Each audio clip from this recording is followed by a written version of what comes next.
So, what would you say if someone told you that your whole continent could be used for medical research?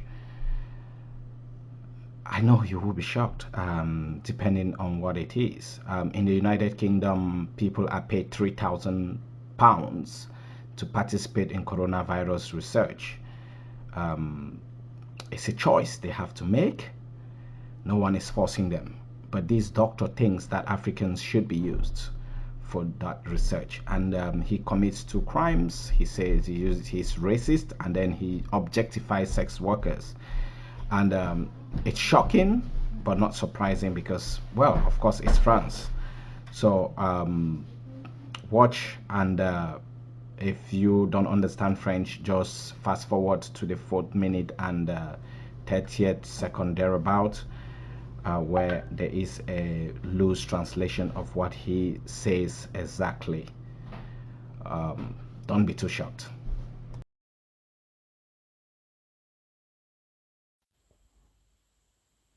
Alors on parle toujours, tous les jours, on parle de chloroquine, des essais en cours. On sait qu'il y en a un qui commence aujourd'hui, coordonné par le CHU d'Angers, avec 33 hôpitaux français qui y sont associés. Et puis il y a ceux qui reviennent à un vaccin. On rejoint le professeur Camille Loge, qui est directeur de recherche INSERM à l'Institut Pasteur de Lille, le BCG. Alors ça nous renvoie pour certains à beaucoup aux jeunesses, à notre enfance, on va le dire. Voilà, le BCG. Alors, c'est une piste, professeur? Oui, bonjour. Bien, c'est une piste éventuellement, en effet. Et là, on se base sur les capacités du BCG à protéger contre les maladies respiratoires autres que tuberculose. Ça a été montré pour d'autres maladies que le Covid, bien sûr. Ça a été montré notamment pour la grippe dans un certain nombre d'études épidémiologiques, mais également dans les études expérimentales. Donc on pense qu'il y a peut-être un espoir là pour le Covid aussi. Est-ce que vous le testez vraiment? Est-ce qu'il y a des essais cliniques qui sont faits sur des patients? Comment vous testez au fond cette idée? Donc aujourd'hui, il y a toute une série d'essais qui se font dans plusieurs pays dans le monde, plusieurs pays en Europe, y compris, j'espère, la France, quelque chose qu'on essaie de mettre en place. Un grand essai clinique qui se fait actuellement en Australie. Et l'idée, là, c'est de faire vraiment une étude contrôlée par placebo. Ça veut dire que la moitié des sujets qui rentrent dans l'étude vont recevoir le BCG et l'autre moitié va recevoir le placebo. Et à la fin de l'étude, on va essayer de voir si ceux qui ont reçu le BCG sont moins souvent malades ou moins gravement malades que ceux qui ont eu le placebo. C'est-à-dire qu'à quel moment vous utilisez le vaccin? C'est-à-dire qu'au tout début de la maladie? Donc l'idée là, ce serait en effet de l'utiliser plutôt au début, voire même avant que les personnes soient infectées, pour voir si le BCG prévient dans une certaine mesure l'infection et si malgré tout les personnes sont déjà infectées, pour voir s'il atténue néanmoins la pathologie. Donc l'idée là, c'est en fait dans un certain nombre d'hôpitaux de recruter du personnel de soins, donc les personnes qui sont le plus à risque de développer l'infection et la maladie, et de leur offrir soit le placebo ou le BCG dans le cadre d'une étude. Alors, comme disait Roselyne, c'est un vaccin qu'on connaît bien quand on a connu ou qu'on a reçu quand on était tout petit. Il faut recommencer aujourd'hui? Oui. Il faudrait recommencer? Quand on a reçu le BCG tout petit, c'est comme vous dites, c'est dans la jeune enfance. Le BCG est actuellement recommandé par l'OMS à être donné contre la tuberculose chez les nouveau-nés. Donc les personnes qui aujourd'hui sont le plus malades sont plutôt les adultes.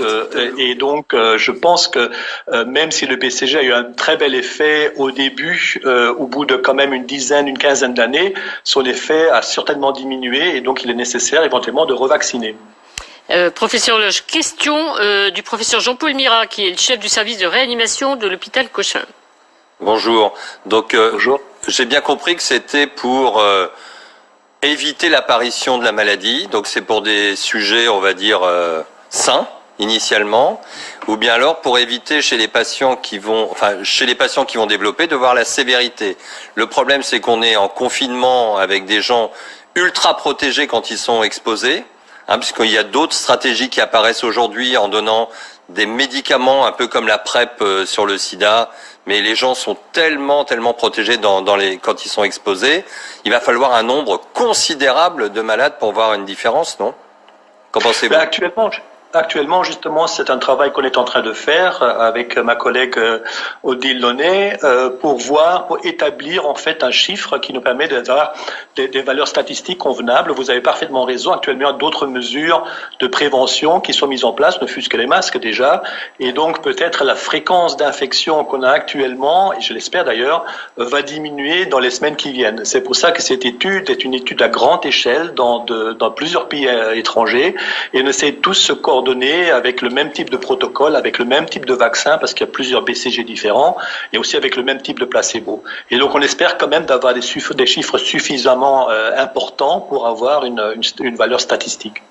Si je peux être provocateur, est-ce qu'on ne devrait pas faire cette étude en Afrique, où il n'y a pas de masque, pas de traitement, pas de réanimation, un peu comme c'est fait d'ailleurs pour certaines études dans le sida, où chez les prostituées, on essaye des choses parce qu'on sait elles sont hautement exposées et elles se protègent pas. Qu'est-ce que vous en pensez? Alors vous avez raison, et d'ailleurs on est en train de réfléchir en parallèle à une étude en Afrique justement pour faire ce même type d'approche avec le BCG, un placebo. Je pense qu'il y a un appel d'offres qui est sorti, va sortir, et je pense qu'on va en effet sérieusement réfléchir à ça aussi. Ça n'empêche pas qu'en parallèle on puisse réfléchir à une étude aussi en Europe et en Australie. Bien sûr. Merci en tout cas, professeur Loche. Résultat quand? Parce qu'on est tous très impatients de connaître tous les résultats de tous les tests et toutes les expérimentations. Alors ça, évidemment, c'est une bonne question. Ça dépend d'un certain nombre de choses. D'abord, la vitesse avec laquelle on peut mettre en place l'étude, la vitesse avec laquelle on peut avoir suffisamment de personnes à inclure dans l'étude, et aussi la vitesse avec laquelle on peut avoir le financement pour le faire. Une fois qu'on a ça, je pense que une fois qu'on a démarré l'étude, je pense qu'il faut attendre à peu près 2 ou 3 mois pour avoir les premiers éléments de réponse si le BCG fonctionne en effet très bien dans ce contexte.